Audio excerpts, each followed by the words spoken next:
comecei a gravar. Vamos falar aqui do Jean. Giancarlo Cain-Schmidt é pesquisador do tarô e outros oráculos desde 1983, atuando há mais de 30 anos no mercado como tarólogo, tarotista, também astrólogo, numerólogo e terapeuta. Formado em letras, literatura de língua portuguesa, pós-graduado em psicologia analítica e filosofia, cursou psicanálise e história da arte. Formado em constelações familiares, especializou-se na área de simbologia e iconografia, é professor, escritor e conferencista, atuando dentro e fora do país. Como eu sempre digo, o Jean é meu crush nerd, e se ele não for o crush nerd de vocês, vocês estão fazendo errado, vocês conhecem pouco sobre isso. Então, deixa eu achar o Jean aqui, para eu, aqui, pronto, colocar um pin e tirar meu pin. Jean, muito bem-vindo. Jean vai falar sobre as correlações entre planetas, linhas e montes das mãos. Muito obrigado. Ó, já tem gente dizendo que você é o crush nerd também, então não sou só eu. Então, muito obrigada de você ter topado mais essa palestra, mais esse encontro, e a bola está com você. Muito obrigada. Eu quero agradecer as suas palavras, Andréa, a todos os participantes presentes. Peço desculpa por não estar presente antes. Eu estou no final do período de faculdade, está uma loucura.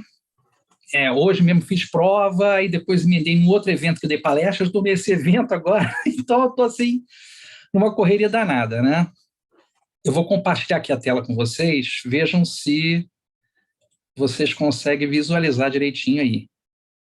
Eu acho que dá para rolar só a tela que a gente compartilha, né? Veja se vocês conseguem ver aí. Essa barrinha que aparece a foto não está atrapalhando vocês não, né? Não dá para ver sim. A foto e a apresentação. Beleza. Então, gente, novamente, boa noite. É um prazer estar aqui apresentando esse trabalho. Uma das minhas pesquisas ao longo dos anos foi em cima da quirologia e quiromancia. E a própria quirosofia também, né? A gente tem uma série de ramificações que vem da quiromancia, e eu vou falar um pouco sobre a asquiromancia, que poucas pessoas conhecem, que faz uma correlação direta entre aspectos da astrologia e as mãos.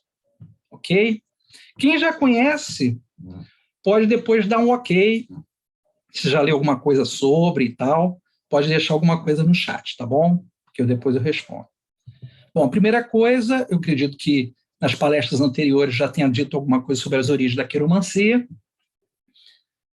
Particularmente, as origens são calcadas muito na questão da tradição indiana, e o Jyotish, que é uma das tradições importantes dos Vedas, trata da questão planetária.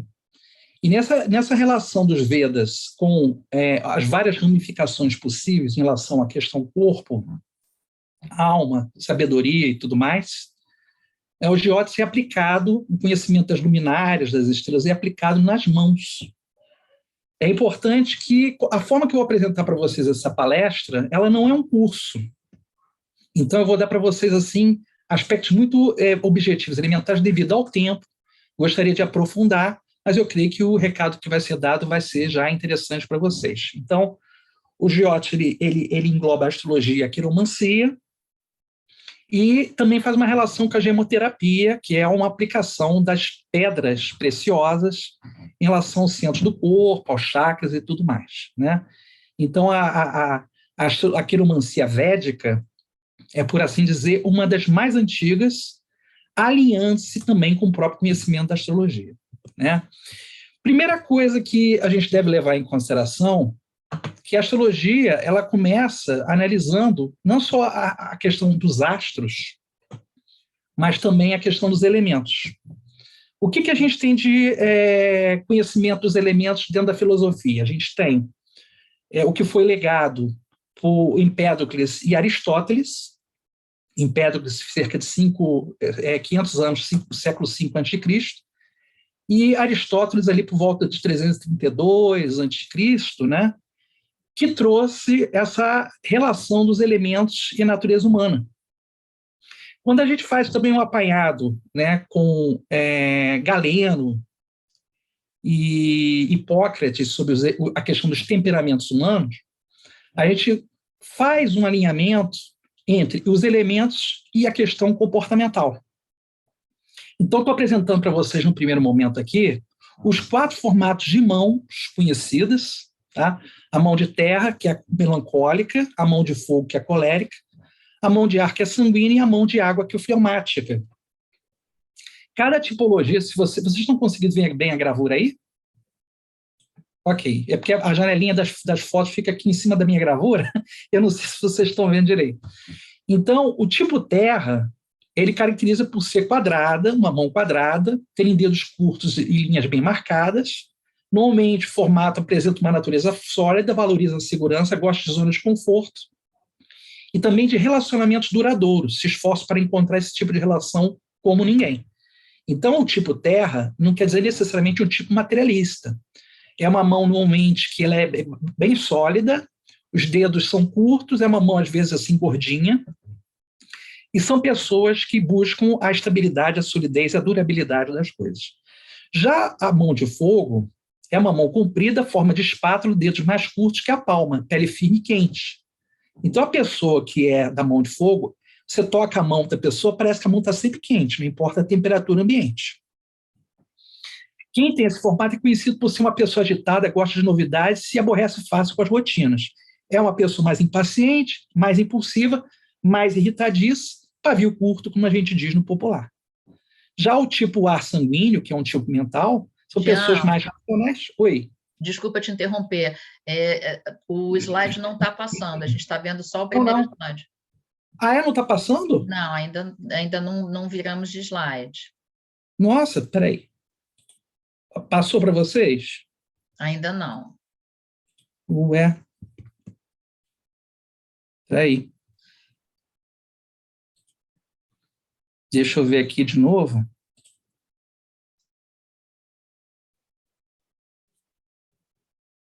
Será que eu consigo passar a tela toda? Ou não? Peraí. Estão conseguindo ver?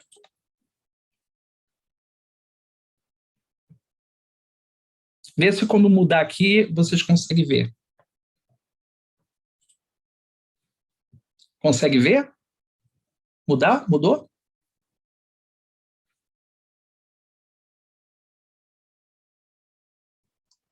Eu não estou vendo mais. Deixa eu ver se eu...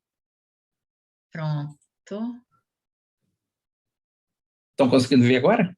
Sim, sim. Mas tem um bloco... Eu vou mudar aqui. Mudou para vocês? Eu estou mudando aqui. Passando o mouse em cima. Está mudando? Assim muda, assim muda. Você passando o mouse em cima muda. Mas é porque fica pequenininha a tela. Vamos ver se eu mudando. Vê se eu mudando agora muda para vocês. Mudou?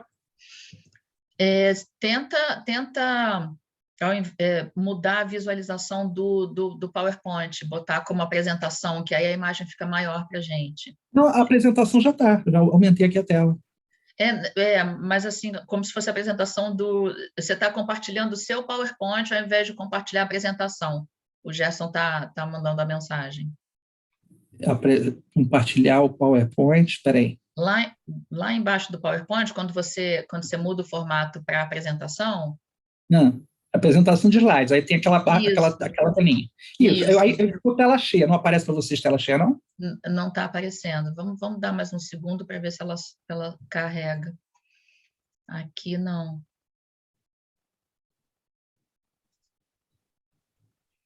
De qualquer forma, se precisar, eu coloco no modo mínimo, de tela mínima, e aí vocês conseguem visualizar alguma coisa. Porque é importante esses slides, né? Deixa eu ver aqui. Sim. O jeito que está aqui mudando, muda para vocês quando eu passo o mouse assim?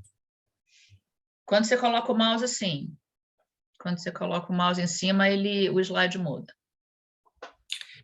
Então, é porque tem alguma coisa quando abre a tela toda que o programa não aceita, né? Tem alguma coisa que ocorre nesse sentido. Mas vamos lá, peraí, deixa eu ver aqui no outro modo. Seu screen pause, peraí. Seu screen pause está pausado. Vamos ver se agora vai, peraí. Seu screen pause está pausado.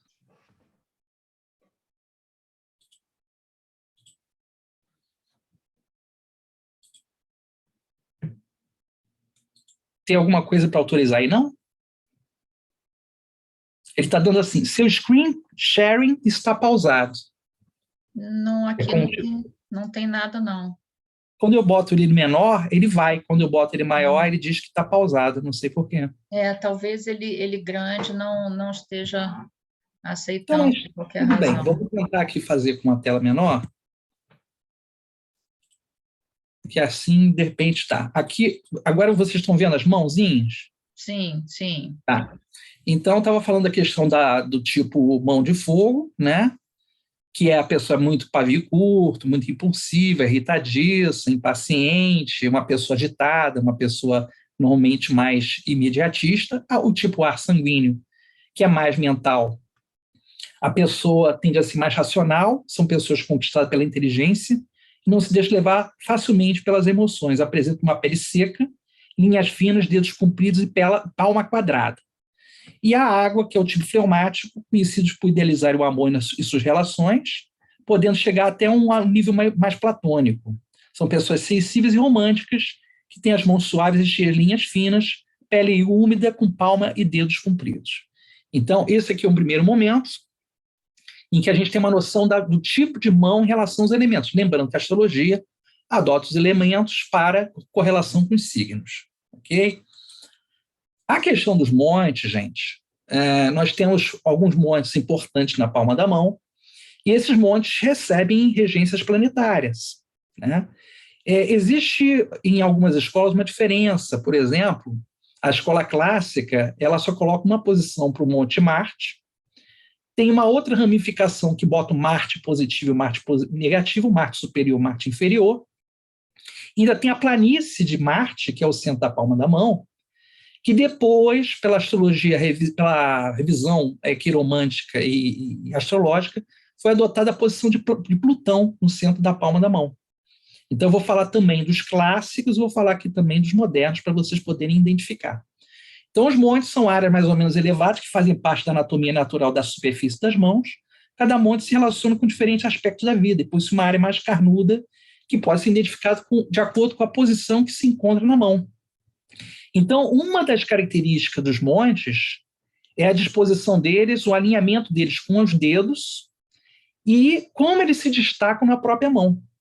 Quanto mais carnudos, mais bem delineados, mais eles valorizam os seus significados. Quanto mais eles forem chapados ou pouco delineados, né, mais enfraquecidos são. Então, numa análise quiromântica, a gente tem 7 montes, sendo que existe o Marte, que pode ocupar 2 lugares oficialmente, né, que é o Marte positivo, o Marte negativo, o Marte superior e inferior, mais a planície. E temos os montes de Apolo, que é o Sol, o monte da Lua, conforme está disposto aí, né, nessa gravura. O monte da Lua, o monte Mercúrio, Vênus, Marte, Júpiter e Saturno. Foram inseridos posteriormente o monte Urano, Netuno e Plutão.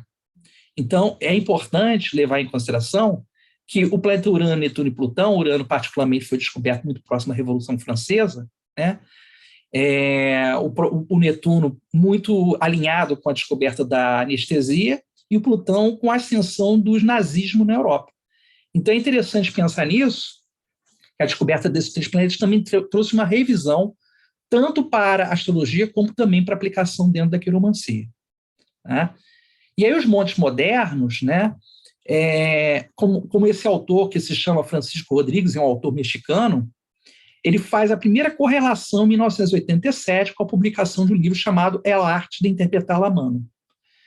Esse livro, ele traz a primeira relação direta com os 3 planetas, o Urano, o Netuno e o Plutão.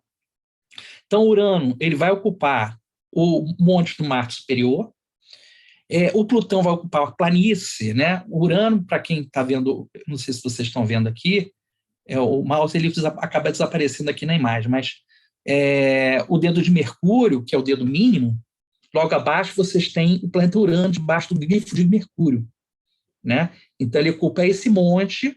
No centro da palma da mão, vocês veem ali aqui o símbolo de Plutão, que ocupa a planície de Marte, né?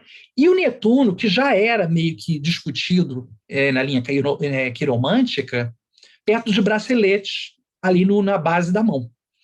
Então, o Netuno, desses 3 planetas exteriores, esses planetas que estão fora do nosso sistema diretamente, né, da nossa linha próxima do Sol, eles são 3 planetas que foram incorporados pela astrologia ocidental e também dentro dessa visão quiromântica ocidental. Não é utilizado no Oriente. Tá? São poucos os que utilizam, por exemplo, o monte de Netuno. Tem gente que aplica, que utiliza? Tem. Mas são poucos que aplicam o monte de Netuno, o monte Urano, o monte Plutão na interpretação. Tá? Aí nós temos alguns significados importantes dos montes. Tá? Primeiro que a gente vai discutir é o monte de Vênus, que está abaixo do polegar. Ele é muito carnudo, é uma região que, como vocês que estão desde cedo vendo as palestras, os sinais que aparecem na mão, cruzes, né, estrelas, triângulo, tudo isso é interpretado também nessa posição. E isso é importante levar em consideração que os sinais que aparecem nos montes podem delinear ou afirmar ou, de repente, estabelecer conexões com interpretações variadas. Como a quiromancia, que é uma proposta que fala de comportamento em relação ao desenvolvimento humano, não se prende exclusivamente à previsão de acontecimentos, mas como essa pessoa ela vai desenvolver o padrão de consciência dela em relação à própria vida. Como esse indivíduo vai progredir, vai evoluir, vai se desenvolver, e como é que ele se adapta ao meio e como o meio ele vai se transformar a partir das atitudes e decisões dessa pessoa. Então, o Monte Vênus está ligado ao amor, à atração à sensualidade, ele está muito relacionado com o tema dos romances, mas eu não falo só dos romances, porque o Monte Vênus também tem a ver com prazeres. Então, eu chamo de Monte da Libido. Quanto mais destacado esse monte, né, quando ele estiver mais enaltecido, ele for bem delineado na palma da mão, mais representa a libido, a força libidinal da pessoa. A paixão que a pessoa tem pelas coisas, o tesão pela vida, né, o próprio indicador de sexualidade, mas pode representar também a preguiça e a indulgência. Então, se a pessoa, por exemplo, tem um monte de Vênus muito molinho, a pessoa aperta, ele é muito macio, molinho demais, é uma pessoa lânguida, é uma pessoa meio preguiçosa, uma pessoa meio devagar parando. Se o monte for um pouquinho mais firme, é legal porque pode representar uma pessoa mais convicta, uma pessoa de valores mais firmes, mais ordeiros, né? Então, isso vai depender também da textura desse monte, né? Se o monte for muito pálido, que isso também tem uma diferença, se o monte ele tem uma palidez, uma coloração diferente em relação aos outros, vocês vão ver, às vezes uma pessoa tem um monte de Vênus mais rosáceos, né? Mais avermelhado.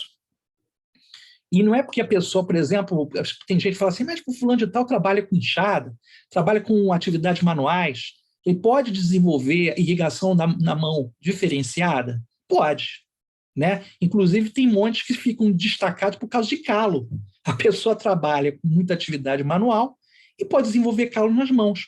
Mas a diferença entre o calo e o monte, né, é o próprio desenho, como a própria André, eu peguei esse finalzinho da palestra da americana, né, uma palestrante americana, falando sobre as digitais. Se vocês observarem, os montes têm também formações, linhas, que vão representar a sua textura, o seu desenvolvimento.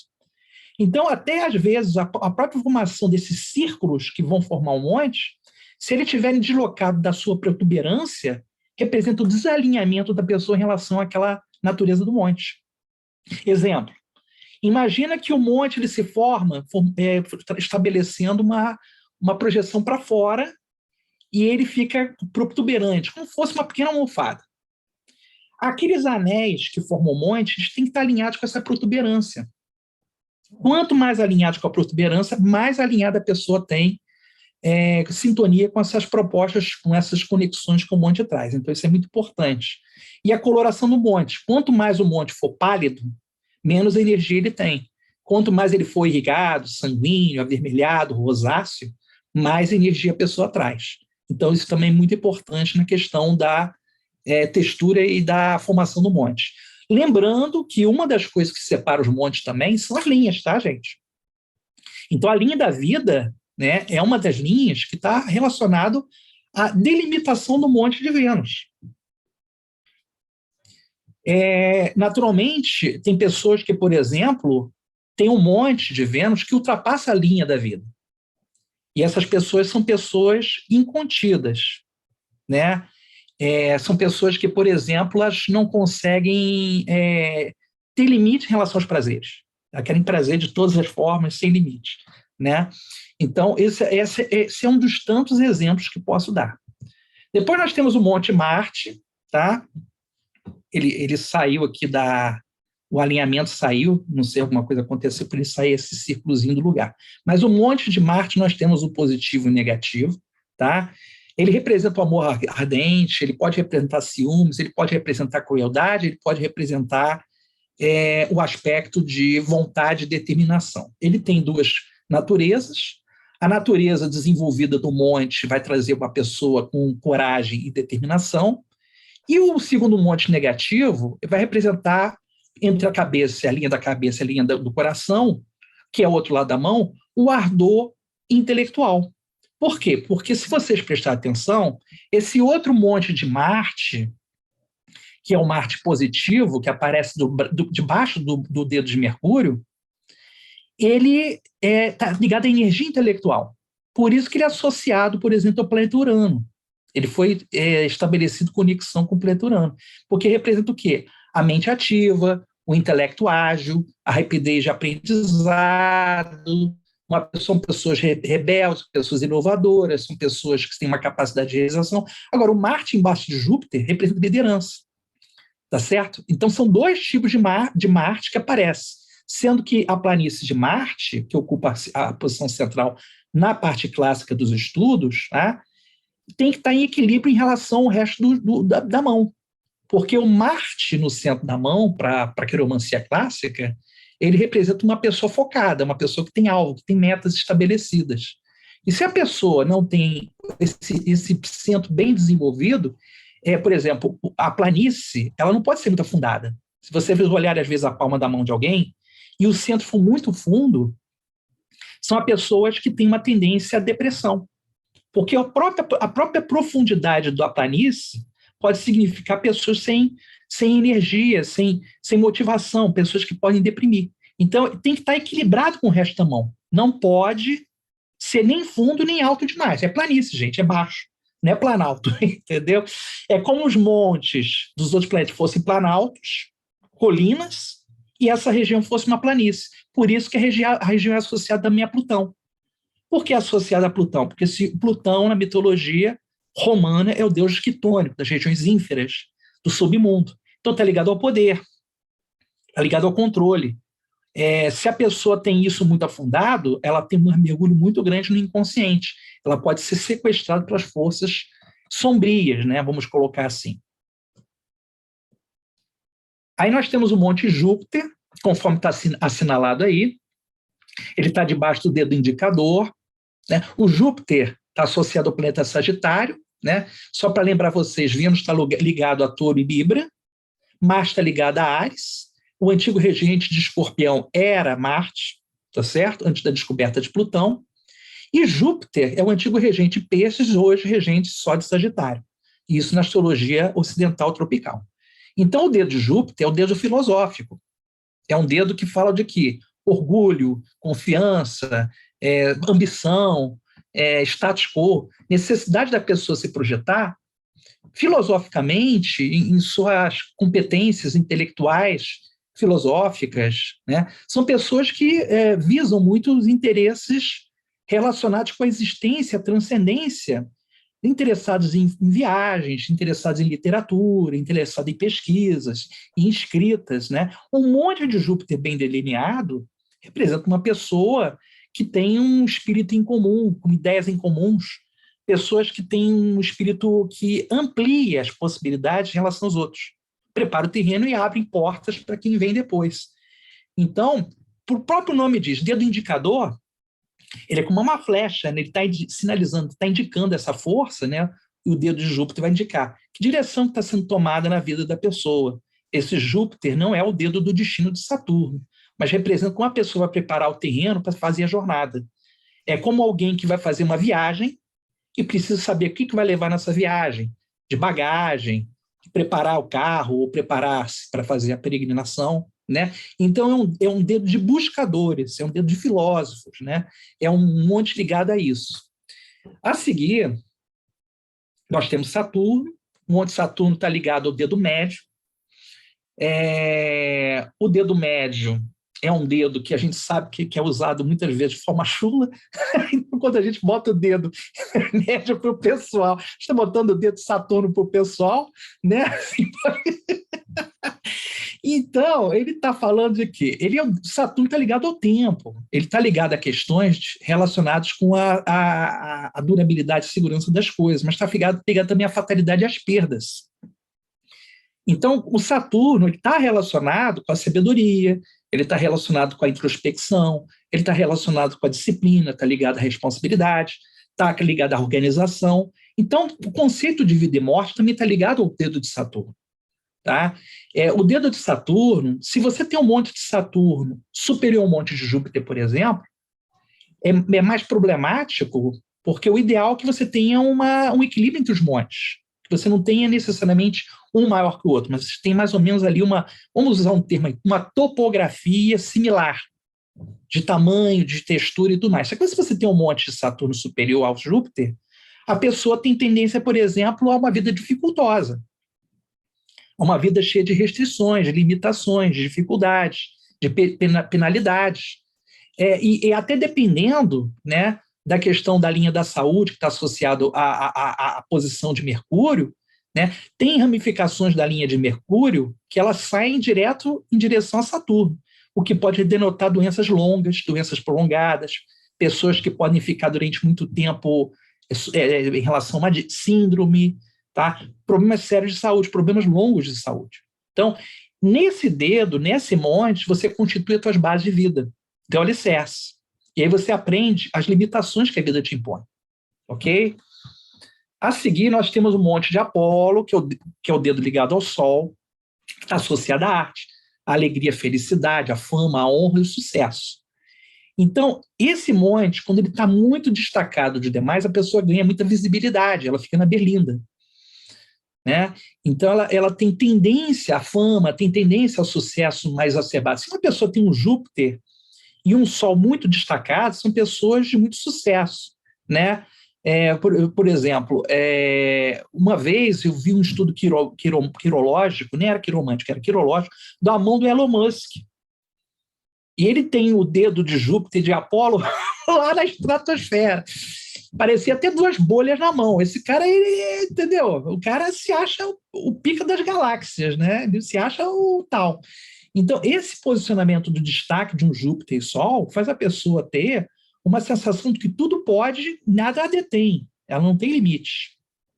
E nessa hora que o dedo de Saturno, o monte de Saturno é importante para dar uma segurada nessa sensação que a pessoa pode ir muito além do que realmente é permitido, né? É uma inclinação também à estética, também dá um interesse às artes, principalmente plásticas. Para algumas pessoas, o destaque na literatura, escritores famosos têm o dedo também de Sol e de Mercúrio muito destacados, tá? E é uma posição que representa o idealismo. É um dedo ligado ao ego. Então, se o monte do Sol ele se destacar, ele ter bases maiores que os outros montes, é uma pessoa muito mais egóica, muito mais individualista, uma pessoa muito mais autocentrada, ok? O dedo de Mercúrio, o monte de Mercúrio, nós temos aí uma pessoa que está relacionada com a comunicação, a versatilidade mental e a capacidade de ensinar e transmitir o conhecimento. Pessoas que têm um monte de Mercúrio destacado são muito inteligentes e perspicazes. Agora, você vê, uma pessoa que, por exemplo, tem um monte de Mercúrio muito maior que os outros, pode ter até tendência, por exemplo, ao furto. Porque o Mercúrio é o antigo regente, né, o patrono dos ladrões, né, das pessoas que aplicam golpes, dos mentirosos, mas ele tem o patrono do quê? Dos oradores, dos comerciantes, dos viajantes, dos escritores, né? Então, isso depende muito da formação desse monte em relação aos demais. Por exemplo, se a pessoa tem um equilíbrio entre o Mercúrio e o Júpiter, se a pessoa tem esses dois montes maiores, são pessoas que se tornam grandes mestres. Eles são dotados de grande poder de professorado, de ensino, que podem ser até manguias. Aí, se tiver um Netuno, por exemplo, desenvolvido, o Netuno é esse garfinho aí na base da palma da mão, se ele tiver um monte de Netuno bem desenvolvido, são, por exemplo, gurus, mestres espirituais, tendo a consonância do Júpiter, do Mercúrio e do Netuno, formando uma triangulação. Tá? Então, vocês vão ver, até tem umas linhas que são raras, que aparecem em poucas mãos das pessoas, relacionada a planetas. Eu não quis, nessa palestra, falar assim, e quando a linha da cabeça vai em direção ao monte tal? E quando a linha do coração? Gente, vocês vão ficar enlouquecidos, porque virar curso. Então, para não ficar falando de cada linha e passando para cada monte, que explica uma coisa, eu quis fazer de uma forma mais objetiva aqui. Agora, um monte desequilibrado, o desalinhamento do monte de Mercúrio pode trazer falta de concentração, nervosismo. Vocês vão observar, por exemplo, que autistas têm um monte de Netuno muito destacado e o cume, os anéis do monte de Mercúrio desalinhados em relação à protuberância. Entendeu? Parece que eles estão sempre fora do alinhamento mental deles, estão em outra frequência mental. E uma coisa bacana, né, que hoje, por exemplo, as pessoas que têm tendência a TDAH, né, transtornos de déficit de atenção, né, e hiperatividade, pessoas que têm autismo e pessoas que têm dislexias, são pessoas que não são consideradas mais patológicas. Eles são considerados neurodiversificados. São pessoas que estão trabalhando uma outra frequência mental. Então, até o conceito de normalidade, ele muda com o tempo, porque esse conceito, na verdade, ele é instituído. Ele não existe, ele é instituído como, durante muito tempo, certas regras, práticas eram consideradas infames ou proibidas, e, né, durante muito tempo, a frenologia, que era constituir o caráter da pessoa pelo formato do crânio, era considerada ciência, hoje já não é mais. Então, essas coisas mudam de tempos em tempos, ok? Nós temos o Monte da Lua, que é o oposto do Monte de Vênus, né? O Monte da Lua, ele está ligado também à intuição, à sensibilidade, ele está muito relacionado também com o romantismo, mas também o desejo de formar uma família, ele está ligado à questão da sensibilidade onírica, tá? Uma pessoa que, por exemplo, tem um monte de Netuno destacado junto com o Monte da Lua, são pessoas que são muito avisadas pelos sonhos. Elas têm muitos sinais pelos sonhos, de coisas que vão acontecendo, têm poder de premonição muito forte. Pessoas que têm um Mercúrio, por exemplo, com uma Lua destacado, né, são pessoas que são muito avisadas de coisas que vão acontecer. Pessoas que têm uma Lua muito forte na mão, têm tendência muito a déjà vu. Aquela sensação, já passei por isso, tendência à melancolia, tendência a saudosismo, a nostalgia. A pessoa tem tendência a alterações de humor, porque a Lua tem essa questão de fases, né? E aí lembrar também que durante muito tempo, final do século XIX, início do século XX, antes do advento mesmo, né, da própria psicanálise, pessoas que tinham o comportamento lunático eram aquelas afetadas pela Lua. Então, o louco e o lunático eram uma coisa meio que associada, né? Hoje existe toda uma diferenciação. Na verdade, é a pessoa que está sob a influência dos humores. Então, o Monte da Lua, por exemplo, desequilibrado em relação à mão, pode ser uma pessoa que tem um transtorno de humor. Tá? E vocês podem, por exemplo, como é que vocês podem descobrir que esse monte está desequilibrado? Essa almofadinha do monte está muito maior que a das outras partes da mão. Então, a pessoa fica muito sujeita a intempéries emocionais, né? E se ela tem, por exemplo, a palma da mão, o centro da mão, que é a planície de Marte, ou o centro de Plutão, muito afundado e a Lua muito alta, são pessoas que têm tendência à paranoia, a pânico, tá? Então, são coisas interessantes nessa questão comportamental, né? O Monte Netuno, que fica na base da mão, ele está ligado ao amor fraternal, à mediunidade, à profecia, tá? Tem muita relação também com a filantropia, pode ser o louco ou o gênio, tá, gente? Ele pode ser o louco ou o gênio. Tem a tendência dos interesses espirituais e a sensibilidade mediúnica. Pode, em desequilíbrio, representar fonte de sofrimento e sublimação. Ele pode representar inspiração ou perturbação psíquica. Então, normalmente, vocês podem até ver a protuberância do Monte Netuno da seguinte forma: vocês colocam a mão reta e fazem assim. Quando vocês inclinarem a mão para trás, veja se aparece uma pequena calosidade na base da mão. Essa calosidade é o Monte Netuno, né? Dependendo de como ele está destacado, ele vai representar o nível de desenvolvimento e busca espiritual dessa pessoa, né? Essa protuberância representa o interesse que a pessoa tem nesse universo também. É claro que a gente vai falar também da protuberância de Plutão, porque existe a diferença entre Netuno e Plutão. Plutão, a pessoa, por exemplo, que tem um Plutão mais forte que Netuno, são pessoas interessadas por magia, ocultismo, feitiçaria. A diferença de Netuno. Netuno é mais místico, né? Aquela coisa mais espiritual transcendente, metafísica, né? Aí nós temos o Monte Plutão, ou a planície Plutão, né? Que é a planície de Marte. Está ligado aos mistérios, está ligado à questão do poder sombrio. São pessoas que têm uma natureza investigativa. Quando tem uma amplitude dessa planície no centro da mão, são pessoas que têm uma relação muito profunda com a psicologia, com os interesses relacionados com o mundo inconsciente, o mistério da vida e da morte, tá? Ligados ao culto, o jogo do poder, desvio de comportamento, sexualidade, perdas e ganhos. Normalmente, são pessoas que passam por grandes transformações psíquicas, tá? Então, quanto mais fundo, mais a pessoa vai fundo dentro de si. O problema é que se ele tiver um monte, por exemplo, de Júpiter baixo, um monte de Sol baixo, e um Plutão muito fundo, a pessoa tem até perda de autoestima. O monte Urano, que está ligado ao Marte positivo, nós temos aí uma relação com... aí apareceu um monte de Plutão, saiu o texto do Urano. Mas eu vou dar para vocês aqui o seguinte: Urano tem a ver com a questão da inovação, a genialidade, a rebeldia, a revolução. São pessoas que buscam a liberdade, são pessoas que querem quebrar paradigmas. Quando você tem o Urano, o Monte Urano, na mão, desenvolvido, são pessoas que têm mais interesse científico. Está abaixo do dedo de Mercúrio, que está ligado à intelectualidade. Isso seria uma oitava superior do Mercúrio, dizendo para pessoas que têm muita vontade de buscar uma revolução na própria vida. Qual é o problema do desequilíbrio do monte de Urano?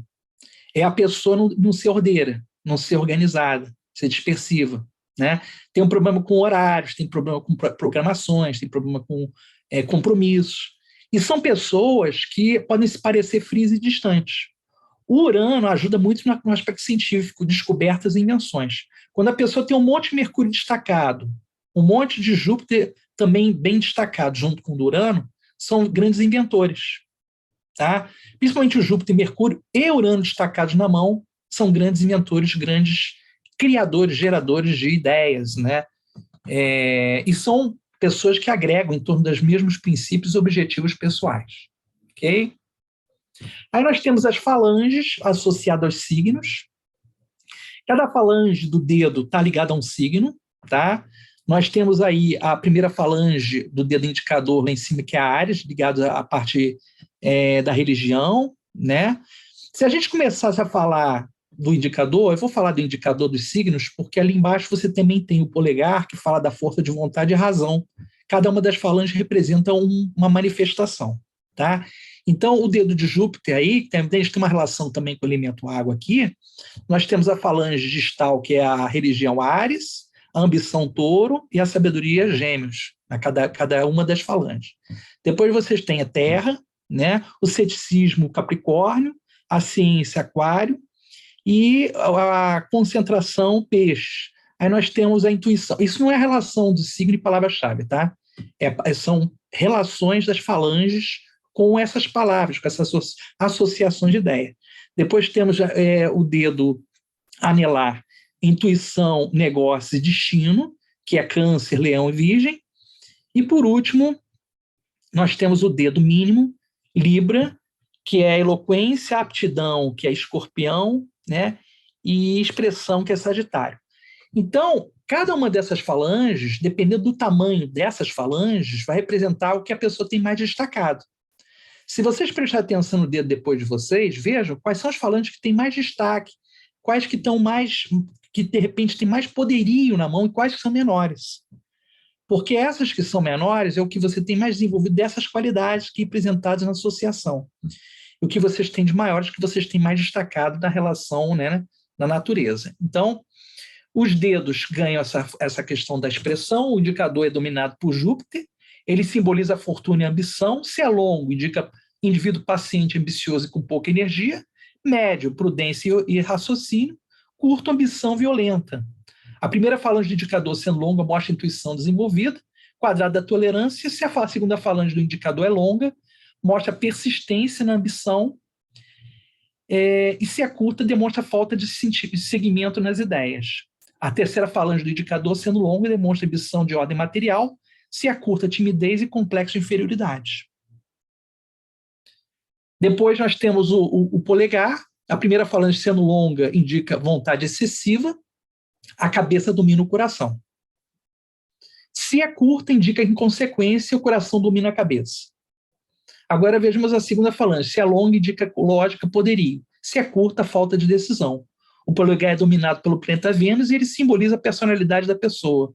Se em seu todo ele é longo, indica individualidade forte. Se é médio, indica um pouco desenvolvida. Ok? O indicador já falei. Aí o dedo médio de Saturno, ele simboliza a fatalidade, boa ou má. Se o dedo é longo, fatalidade poderosa. Curto, destino mal determinado. Médio, o que é que se o possuidor é dono do seu próprio destino. O ideal é que seja médio. A primeira falange do dedo médio sendo longa indica temperamento triste, sendo curta, resignação. Sendo arredondada, indica sociabilidade. E sendo a quadrada, misantropia. Pontuda, otimismo. A segunda falange do dedo médio, sendo longa, mostra gosto pela agricultura e curta, inaptidão para adquirir experiência. A terceira falange, longa, demonstra avareza e curta, generosidade bem ordenada. O anelar é dominado pelo Sol. Ele simboliza a arte e a compreensão do belo. Longa, demonstra gosto artístico desenvolvido. Curto, gosto bastante duvidoso. Médio, indica obediência à moda. A primeira falange do anular, sendo longa, demonstra disposição artística com facilidade de realização. Sendo curta, disposições artísticas dificilmente realizáveis. Sendo pontada, mostra que seu possuidor em matéria de arte é teórico. Sendo redonda, indica que é realizador. E quadrada, que é arte aplicada. Segunda falange do anular, comprida, mostra que sendo de proporções e curta, incapacidade de criação. A terceira falange, sendo longa, indica amor à harmonia e disposições para a escultura. Sendo curta, indica falta de habilidade para trabalhos manuais. O dedo mínimo é denominado por Mercúrio.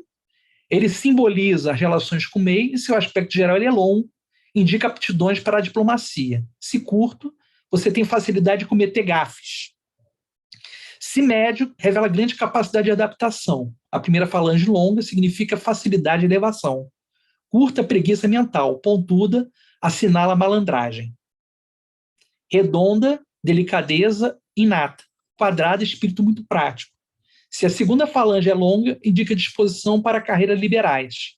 Se curta, disposição para o comércio. A terceira falange logo assinala a tendência para a mentira. Curta, credulidade. Bom, vamos falar de algumas linhas aqui na mão. As linhas planetárias, algumas das linhas aparecem como sendo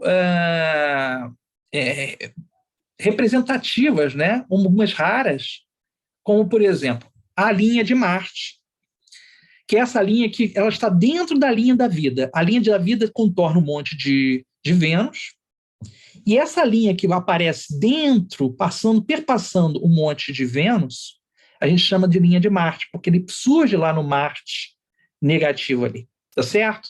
Só 50% das pessoas têm. Não são todas que têm. É um símbolo de vitalidade, fidelidade e coragem. As bem marcadas pertencem a pessoas capazes, ativas, daquelas que fazem as coisas acontecer. Essa linha se localiza no meio das linhas das mãos, também é chamada linha de Marte. As pessoas que possuem essa linha bem marcada costumam ter o santo forte. Então, são protegidos por guias, entidades e anjos poderosos. Costumam atrair indivíduos influentes e importantes para a sua vida. Bater de frente com as pessoas da linha pode não ser uma boa ideia. Se você não tem uma linha de Marte ou ela é bem fraca em suas mãos, fique atento e não confie nos outros facilmente. Tá certo? Então, essa linha denota um temperamento forte, com pessoas com uma boa proteção espiritual. Ok? Aí nós temos a linha de Apolo, que ela sai do dedo de Apolo ali, né? Essa linha só 25% das pessoas têm. Ela denota sucesso e equilíbrio em todos os âmbitos da vida. Então é uma maravilha ter essa linha, né, gente?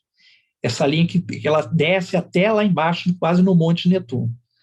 Se a sua é bem fraquinha, ainda é sinal de triunfo, mas cheio de altos e baixos, né? Essa linha, não pode, o pessoal não pode pegar de estilete e catar a mão. O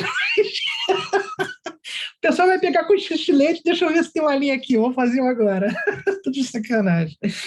Essa linha se localiza no meio das linhas das mãos, também é a primeira nas linhas das mãos, também conhecida como a linha do Sol. As pessoas que têm essa linha melhor definida costumam ter muita sorte. Ela sempre consegue desejo com tendência a ser famosa e ter pais bem-sucedidos. Quem não possui essa linha terá que batalhar muito por suas conquistas na vida.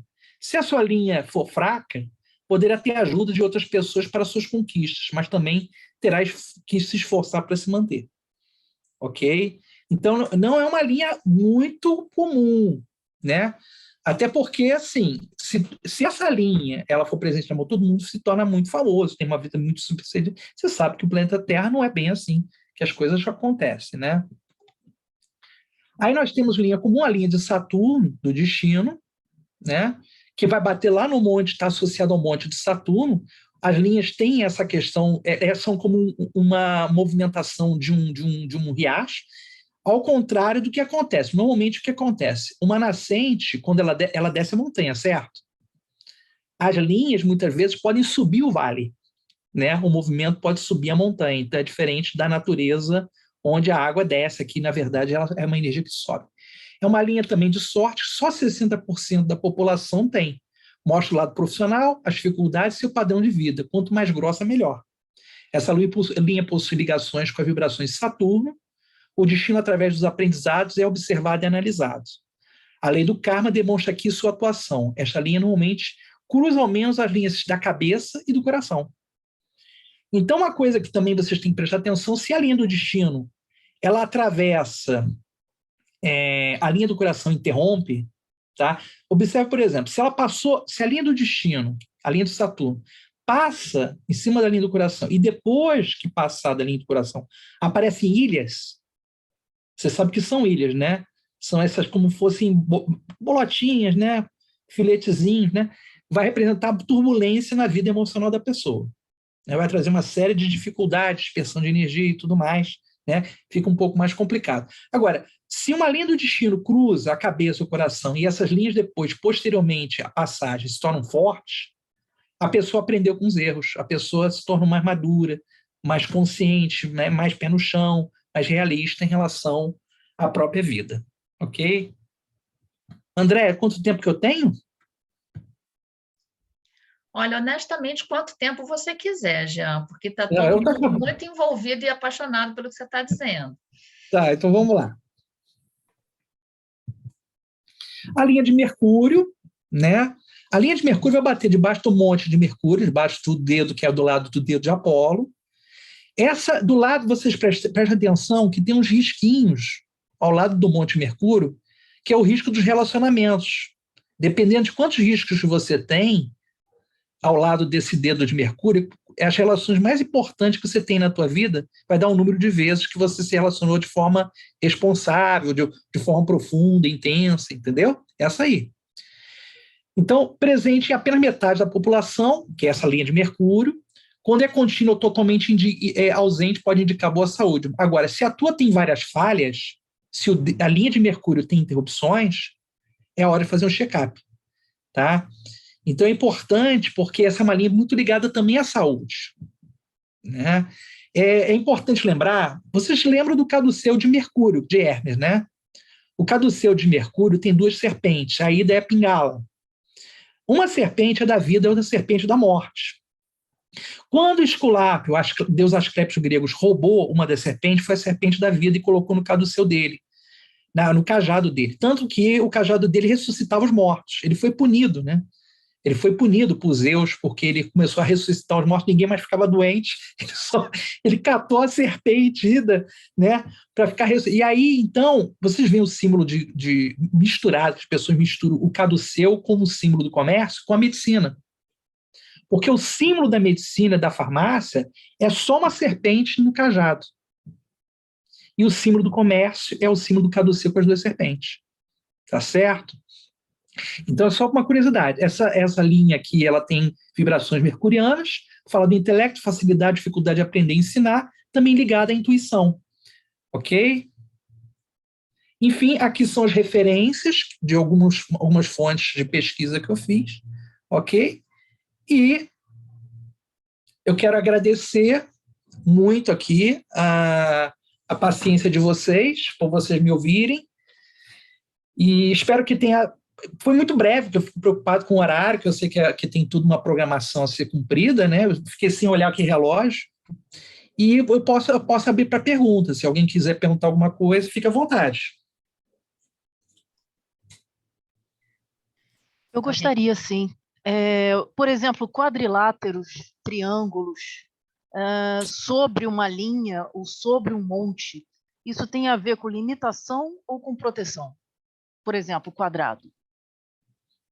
Olha, o quadrado sempre limita um espaço que contém algo relacionado a ele, né?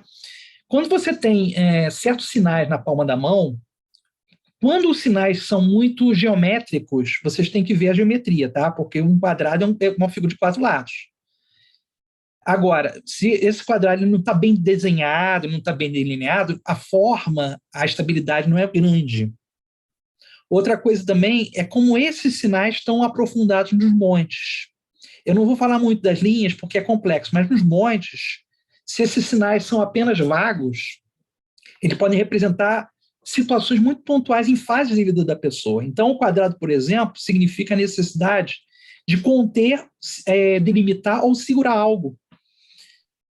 Pode representar um desafio. Por exemplo, se você tem um quadrado no Monte Saturno, é prisão. Não é uma coisa muito boa, né? O quadrado debaixo do dedo de Saturno pode representar aprisionamento. Ele não é uma ideia de delimitação, ele é uma ideia de cela, né?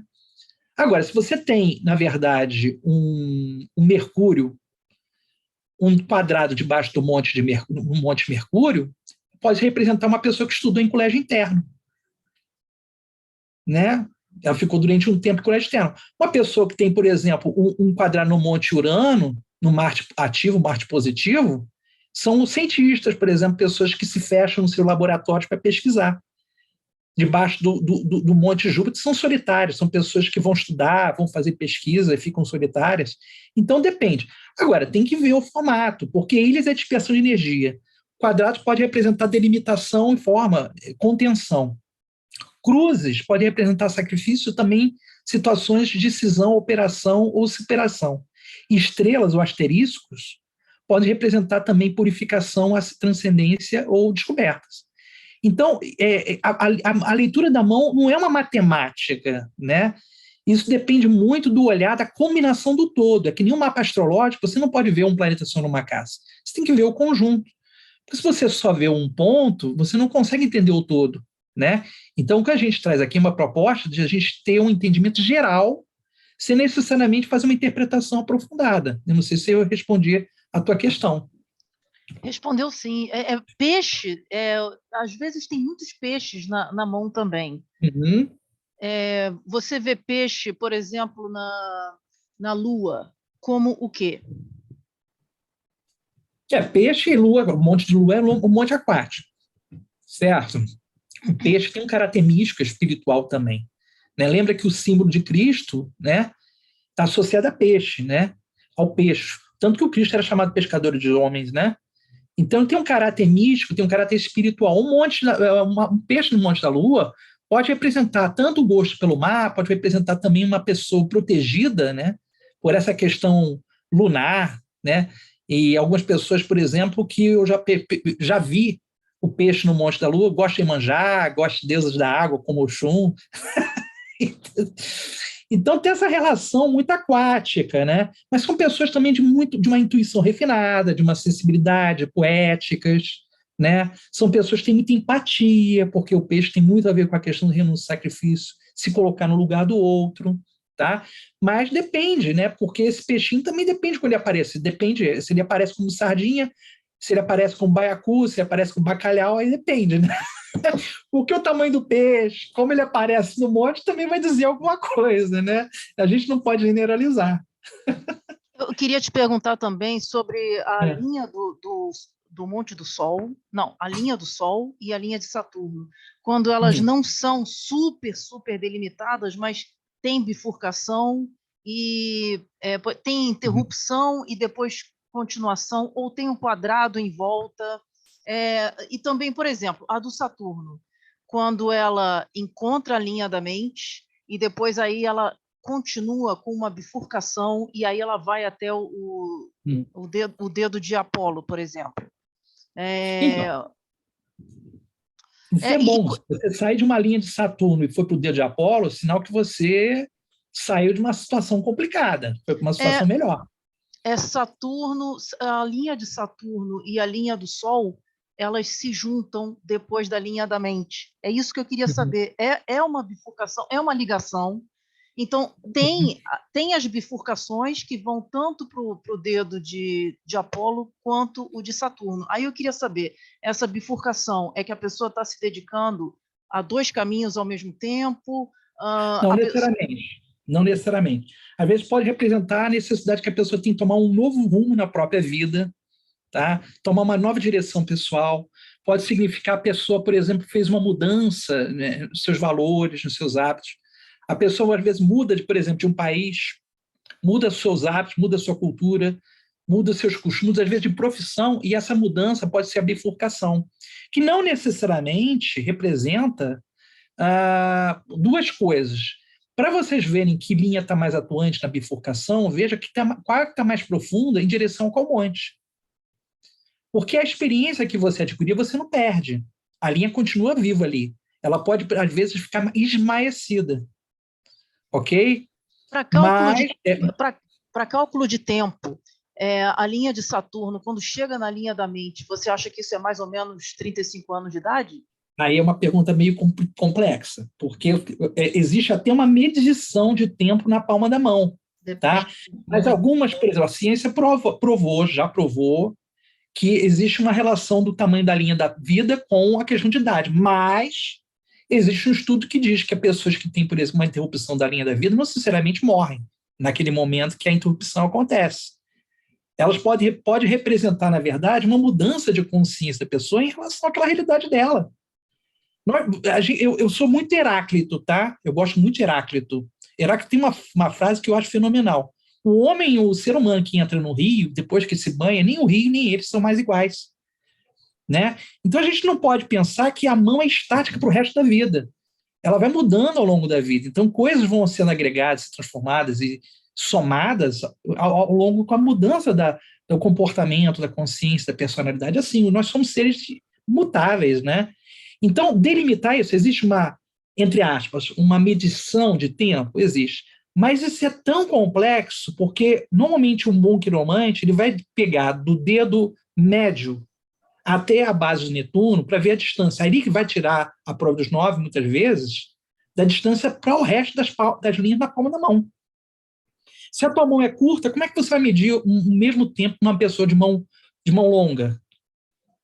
Não dá para ser a mesma coisa, entendeu? Então você tem pequenas variações, né? Então é difícil dizer, é tempo X, é tempo Y. Tem que ver a mão da pessoa para poder chegar a essa conclusão, tá? A gente pode ser muito especulativo aqui e até errôneo de dizer qualquer coisa, né? Eu prefiro não ser especulativo. Eu vou interromper, desculpa, Jean, para a gente encerrar, já avançamos um pouco no nosso horário. E se você quiser fazer o seu encerramento, se você quiser fazer a sua conclusão, a gente fecha para perguntas agora para encerrar. Certo. Não, eu quero agradecer, André, mais uma vez o convite, né? Essa chance de compartilhar um pouquinho desse conhecimento, essas informações que são interessantes, né? Gosto muito da parte de astrologia, acho que o conhecimento que perpassa da astrologia, né, o Jyotish, que é esse conhecimento dos Vedas, na mão, a gente aprende muita coisa, porque quando você olha para essa direção, você também acaba aprendendo por tabela astrologia, né? E eu acho legal porque isso enaltece aspectos mostrando que o macro e o micro estão contidos, nós temos o macro e o micro, né? E eu quase que eu coloquei um slide mostrando para vocês parte do corpo associados à mão. Eu falei assim, não vou desviar muito o caminho, eu quero passar muita informação, aí eu acabo ficando meio ansioso. Falei, não vou passar esse slide com as... Guarda essa ideia e coloca isso numa outra palestra, mas guarda essa ideia e a gente vai fazer isso depois. Maravilha. A reflexoterapia, como é feito na planta dos pés, também se destaca nas mãos. Então, da mesma forma que existe massagem nos pés, ó, aí, ó, aquilo diagnóstico. Assim como tem o mapeamento do corpo na planta dos pés, existe também a transferência disso na palma da mão. Então, isso é legal porque, às vezes, até os próprios pontos do mapa da mão, que estão enaltecidos, montes, que coincidem com determinados órgãos, áreas do corpo, sinais podem indicar se a pessoa tem um problema, se a pessoa tem uma coisa para tratar, que ela precisa olhar. Mas, olha, já deu meu tempo, agradeço. Aos meus colegas que eu não pude assistir, me perdoem. Eu estou numa correria assim, alucinada, mas eu fiz questão de estar aqui e compartilhar com vocês. Obrigado a todos os presentes. Obrigado, André, mais uma vez. Eu te agradeço, Jean, muito obrigada. Obrigada, Simone, ao Javer, ao Cassiano, ao Ronel, ao Jean. Muito obrigada ao público que veio aqui. Foi um encontro muito legal, que tenha sido o primeiro de muitos. Acho que a gente tem muito conteúdo para contribuir, a gente tem muito assunto, tem muita gente interessada. E podemos fazer disso um canal de comunicação muito bacana para a gente difundir e tornar mais gostoso de trabalhar com leitura de mãos. A gente ainda vê muito preconceito por aí e é através do conhecimento que a gente quebra. Então, a todos, muito obrigada por vocês estarem aqui. Até o nosso próximo encontro. Obrigado. Obrigada, gente. Obrigada. Tchau, tchau. Tchau, tchau.